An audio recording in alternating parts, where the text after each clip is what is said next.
Hello there, my name is Gary and today I'm going to be your guide around SNS Challenger. Firstly, you're probably wondering what SNS Challenger is.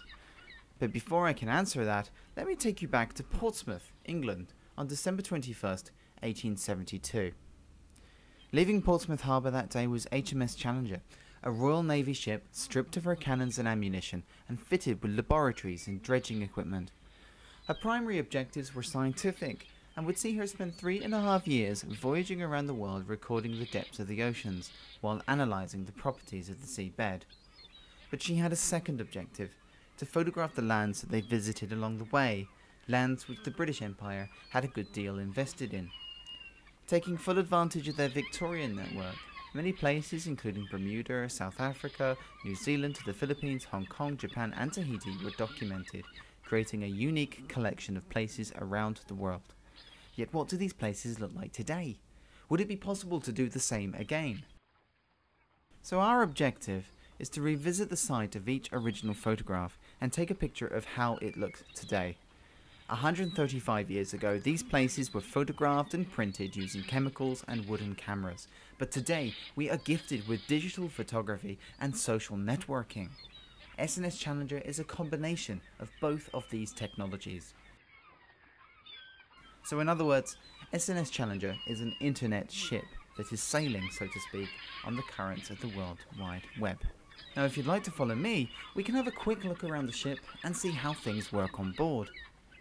When you first come aboard, you are greeted with the main deck. Along the top, you can see a range of options, communications, my quarters, crew lists, albums, mess, ship's events, crew's words, groups, and engineering. Below that, we can see a list of the ship's destinations and some featured albums. To your left, there are guides for getting started as well as blog posts written by the crew. If we look at some of the albums, we can make our way into the heart of the ship. At the top of the page there are some featured albums, and below that are other albums presented randomly. So let's have a look at, say, the Bermuda album, and we are presented with a collection of black and white pictures. These are the original Challenger pictures, and if we click on one we can see that particular image more clearly, and when we scroll down we can see some detailed information that offers clues about the location's whereabouts.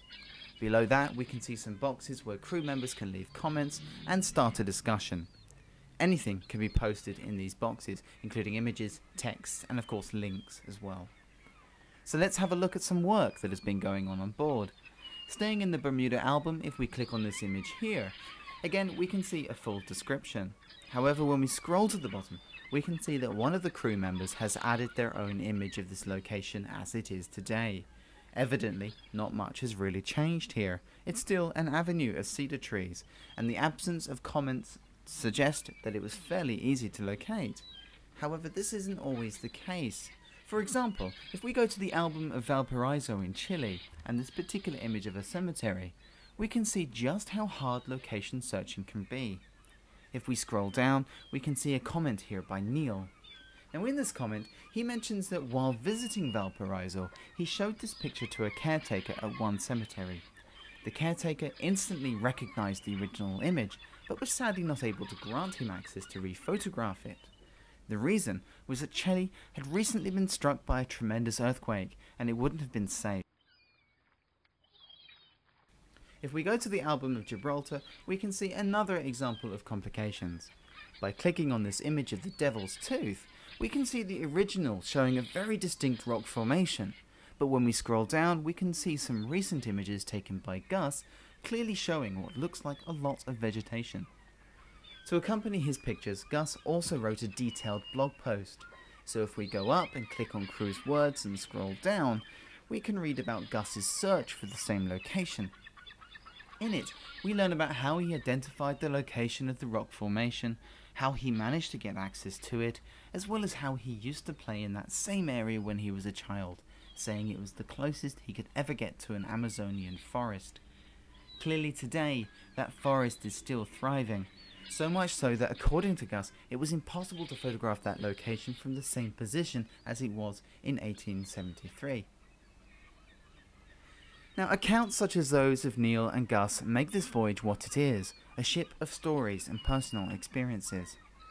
There are more pictures and stories like these aboard the ship, but in the interest of time, I can't show them all today.